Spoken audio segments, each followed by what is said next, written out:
Welcome to the Coach's Show. I'm Jessica Martinez, alongside former Roadrunner linebacker Mike Rodriguez and, of course, head coach PJ O'Connell. Coach, thanks for joining us after what can only be described as a wild one against Louisiana Tech. 38-33 final, a win, but certainly not the way anyone drew it up. Mike and I have been debating this all week, so let's just address it directly. Are you thinking about making a change at quarterback? Jessica, I appreciate you asking that question directly because I want to be just as direct with our fans. No, we're not making a change at quarterback, and I want to explain why, because I think it gets to the heart of what we're trying to build here. Even after 6 interceptions? Even after 6 interceptions. Look, if you watched that game, and I mean really watched it, Singh threw one genuinely bad interception, one where his decision-making was poor. The other 5, those are on me, not him. Wait, Coach, you're taking responsibility for 5 picks? How does that work? Absolutely. I got tilted. I abandoned our identity. Louisiana Tech came out throwing the ball all over the field, 43 completions, 411 passing yards, and instead of sticking to what makes us successful, I started trying to match them throw for throw. That's not who we are. That's not Roadrunner football. 5 of those interceptions happened because I was trying to keep pace with their offense instead of imposing our will on the game. So you're taking responsibility for those turnovers? Absolutely, and I want to talk about something deeper here because I think it matters beyond football. When people see someone make what looks like a bad choice, we tend to judge that person. We think, I would never do that. I make better choices. But what we're missing is the context. What options were available to that person when they had to decide? Sateki was the one throwing the football. Yes, he was making the decision of where to throw it. But I'm the one who put him in situations where all his options were bad. When you call a play where the defense has everything covered, where there's no good answer, that's on the play caller, not the player. That's a pretty profound way to look at it, Coach. It's something I think about a lot. In life, we judge people by their choices without understanding what options they actually had. Someone growing up with resources, with support systems, with opportunities. They're choosing between good options, and someone else might be choosing between bad and worse. The choice looks different from the outside, but the person making it is just trying to do their best with what's in front of them. On Saturday, my insecurity and my ego took away Sateki's good options. I saw them scoring through the air, and instead of trusting what we do well, running the football, controlling the clock, playing physical, I started calling plays that were about me proving something, and Sateki's left, trying to make something happen when the play design isn't giving him answers. That's not on him. That's on me. How did Sateki respond through all of this? This is where I'm actually most proud, not just of Sateki, but of our entire team and what it says about our culture. After the 3rd interception, maybe the 4th, I'm on the sideline and I see Dillard walk over to Sateki, then Derek Sisk, then Kevin Vasquez and Gregg, our senior leaders on defense, and they're all telling him the same thing. We got you, keep playing, we got you. That's powerful. Yeah, Sateki told me after the game, and he said, Coach, I knew the team had my back. Every single moment I knew they had my back. That's culture, Mike. That's not something you can fake or manufacture. That's real. Those seniors, Dillard, Sisk, Vasquez, Gregg, they strengthened our culture in those moments. They could have gotten frustrated. They could have pointed fingers. Instead, they lifted their teammate up. They told him they had him, and then they went out and proved it. It sounds like the defense really had to step up. Absolutely, and here's what matters. Our team understands that every game is going to ask something different from us. Against Louisiana Tech, the defense had to carry us. They had to make plays, get stops in the red zone, create turnovers. They did that. They picked us up when we needed it most, but we all know they won't always have to do that. The defense won't always be picking up Sateki or me like they did on Saturday. Next game might ask something different from a different part of our team. That's what good teams do. They adapt to what each game needs. What I'm proud of is how we responded as a team. And the defense showed they can win games. Sateki showed he has mental toughness and the support of his teammates. And I learned, again, that I have to trust our process even when things aren't going according to plan. But the stats are concerning. 13 of 23, only 167 yards passing. The stats tell you we abandoned our offensive identity. We only ran the ball 19 times for 101 yards with Bickerstaff. That's nowhere near enough. When we're running the ball effectively, in which we've shown we can do, that opens up everything else. Play action becomes dangerous. Our receivers have more space. Sateki can execute at a high level. But I got away from that. I started pressing. And when the head coach is pressing, that flows down to everyone else. So moving forward, what changes? It starts with me. I change. I recommit to our process. I trust what we've built here. We're going to get back to establishing the run, controlling the line of scrimmage, and taking our shots when the defense gives them to us, not when I'm frustrated and forcing things. Sateki is our quarterback. He's earned that through his work, his leadership, and his growth. And what he needs from me is better play calling, not replacement. I love that, and thanks for walking us through all that. Coach, let's talk about the defense for a minute, because they absolutely saved this game. I was watching Louisiana Tech get into the red zone over and over, and they kept settling for field goals. As a former linebacker, I know that doesn't happen by accident. What was the defensive game plan? Mike, you know this, bend but don't break. Joshua Leff, our defensive coordinator, and I emphasized that all week. Look, Louisiana Tech's quarterback was going to complete passes. They run a spread system. They've got good receivers, and their quarterback put up big numbers. We knew that coming in. What we focused on was shrinking the field in the red zone. I remember Coach preaching that. You can give up yards between the 20s, but once you get inside the red zone, everything changes. The field compresses. Exactly, Mike. When you're defending 100 yards of field, there's a lot of space for offenses to create mismatches and exploit angles. But once they get inside the 20, the field compresses. There's less horizontal space. Our defensive line, Kevin Vasquez, Derek Sisk, those guys can really dominate, when the offense has less room to work with. And we emphasize gap integrity. We trusted our pre-snap reads. Dillard, was incredible at diagnosing their run-pass options and getting us in the right checks. And our secondary apple, True Blood, they made clutch plays when we needed them. So the red zone defense wasn't an accident? Not at all. We game planned specifically for this. We knew Louisiana Tech would move the ball between the 20s. Our goal was to, make them execute perfectly in the red zone. And most defenses can't do that consistently, especially when they're one-dimensional. We forced them into, obvious passing situations. We brought pressure at the right times. And critically, we didn't give up explosive plays. Every yard they gained, they had to earn. That wears on an offense mentally.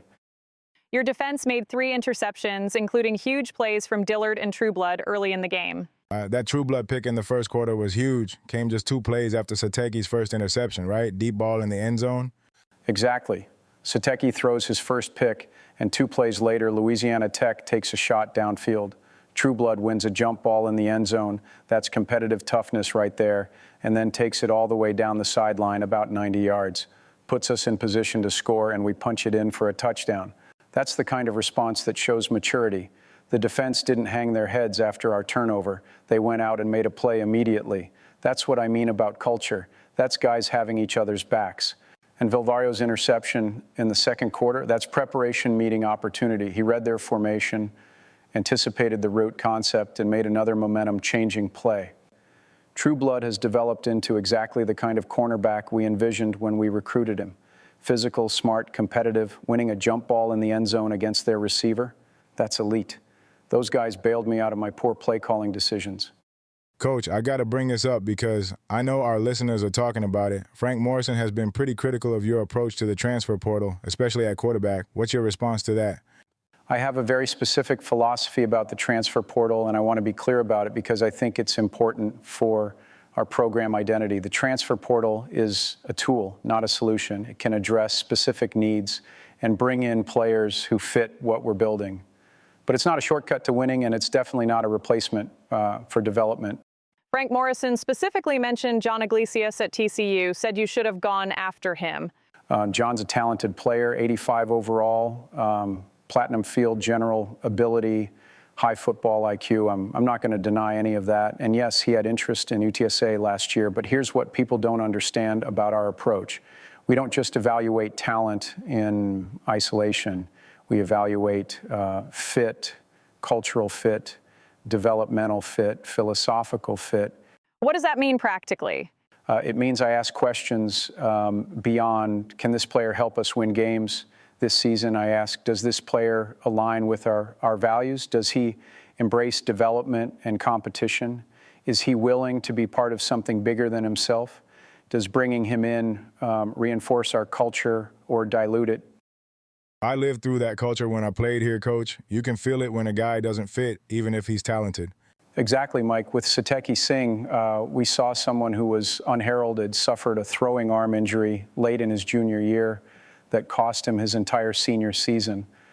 Dismissed by bigger programs because of the injury history and missed development time. But when we evaluated him, we saw football intelligence, mental toughness, coachability, and elite physical tools like that throw on run ability.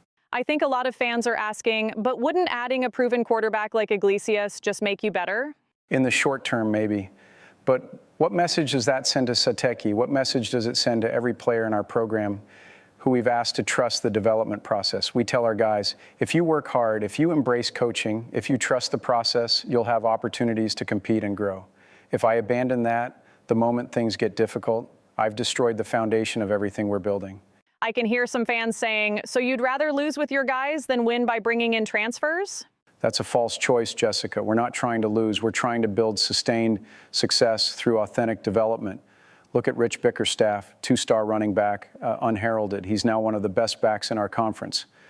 Ezekiel Abraham, we moved him from running back to slot receiver, and he's flourishing. That doesn't happen if we're constantly looking outside our program for solutions. But the portal can fill specific needs, right? Absolutely. We've used the portal selectively. When we identify a need that aligns with our culture, when we find someone who wants to be developed, not just showcased, we'll pursue them aggressively. Nick Vallejo from Oklahoma is a perfect example. He entered the portal because of a playing style deal breaker, and Oklahoma's spread system didn't fit his strengths. He's a power center who excels in gap schemes and physical blocking. We run an adaptive power offense that plays directly to his strengths. So what made him the right portal addition? Two things. First, schematic fit. He doesn't have to change who he is. We're asking him to be more of who he already is. Second, and more importantly, his mindset. He's not looking for an easier path. He's looking for the right path. He wants development and authentic coaching. That's the kind of portal player we'll pursue every time. What about Marcus Vaughn from Texas Tech? Marcus is another great example. Deep threat receiver with elite speed and size, but the proximity to home factor was huge for him. He's from Port Arthur, about 4 hours from here. His family can come to games, be part of his journey. That community connection matters. We're not just recruiting players, we're building a community. Marcus wanted to be part of something where his support system could be involved, where he wasn't isolated. That fits who we are. So your transfer portal philosophy is? We use the portal to supplement our development model, not replace it. We look for players who are seeking genuine growth, not just a new jersey. We prioritize cultural alignment over pure talent acquisition. And here's the key. We never use the portal to bail ourselves out of development commitments we've already made. If I've told Sateki Singh, you're our guy, we believe in you, trust the process, I can't turn around after one bad game and bring in someone to replace him. And that's not leadership, that's panic. I can hear those fans again asking, even if it means losing some games in the short term? Jessica, I believe in Sateki Singh. I believe in our offensive line. I believe in Rich Bickerstaff and Ezekiel Abraham. I believe in the system we've built. What happened against Louisiana Tech was a coaching failure, not a talent failure. I called a bad game.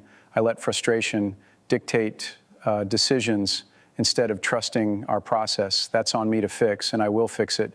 The beauty of what we're building here is that our players know I'm going to be honest with them. When they make mistakes, I coach them. When I make mistakes, I own them.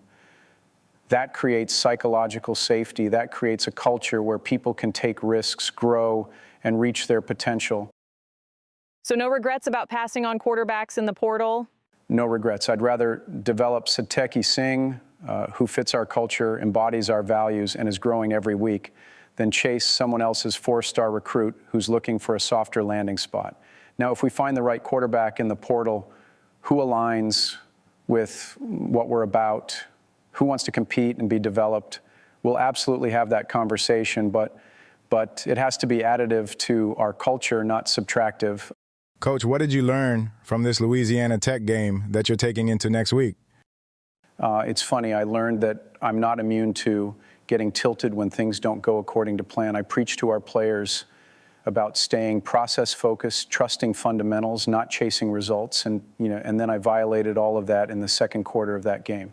So I'm recommitting to what makes us successful, establishing the run, taking what the defense gives us, and trusting our players to execute. Bickerstaff needs 20 to 25 carries. Our offensive line needs to control the line of scrimmage. Sateki needs manageable situations where his strengths can shine.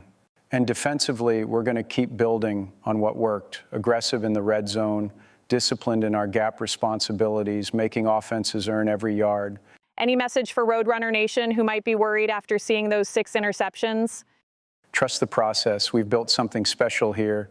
And one game, especially one we won, doesn't define us. Sateki Singh is our quarterback. He's getting better every week. Our team is growing. And we're going to continue to do this the right way. Developing players, honoring our commitments, and building sustained success. The Unheralded dynasty isn't about perfection. It's about growth, resilience, and finding joy in the building process. We had a tough, messy, beautiful game on Saturday. We learned from it, and we're going to be better because of it. Coach, thanks for taking the time today. I always appreciate your honesty with us.